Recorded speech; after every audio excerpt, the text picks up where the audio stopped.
Voici les 5 choses que vous devez faire pour réussir dans la vie selon les psychologues. Même si le sens du mot réussite dépend de chacun, nous sommes tous animés par ce même objectif. Réussir dans la vie.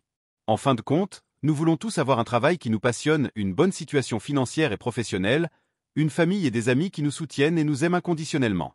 La plupart d'entre nous aspirons à ce genre de réussite. Si chaque personne a sa propre définition d'une vie réussie, elle n'est jamais simple à atteindre compte tenu des situations individuelles et propres à chacun, et des obstacles qui se présentent sur notre chemin.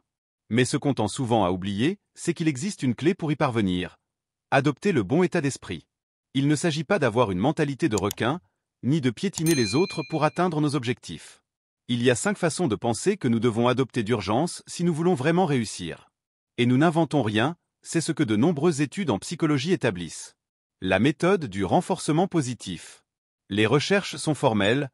Le renforcement positif est la clé du succès.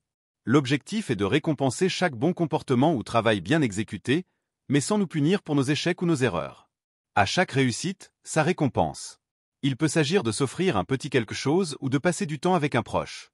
Cette stratégie sera beaucoup plus efficace que de nous culpabiliser constamment lorsque les choses ne se passent pas comme nous le souhaitons. Être disposé à apprendre. Nous devrions considérer chaque situation qui se présente dans notre vie comme une nouvelle occasion d'apprendre. Qu'il s'agisse d'une erreur de notre part ou de celle des autres, d'un objectif atteint, d'une dispute, il y a toujours une leçon à en tirer. Cela nous permet d'analyser les aspects positifs et négatifs de chaque événement et d'en ressortir grandis.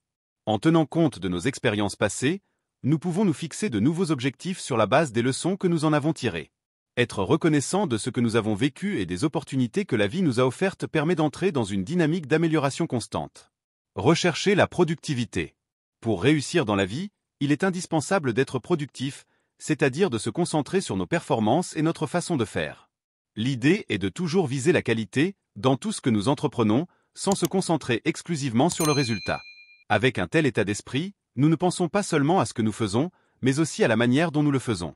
Pour ce faire, nous devons construire un environnement qui nous encourage à être productifs, tant en matière d'entourage que de lieux à proprement parler. Il est également essentiel de se fixer de petits objectifs à atteindre afin de se motiver et de remporter des petites victoires quotidiennes.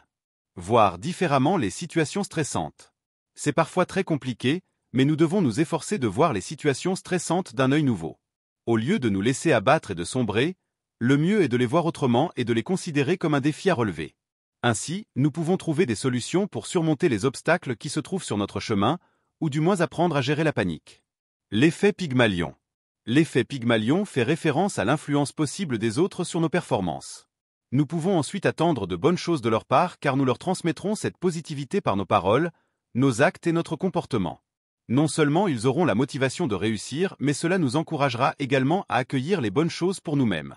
Partagez à la vidéo et abonnez-vous à la chaîne, à très bientôt.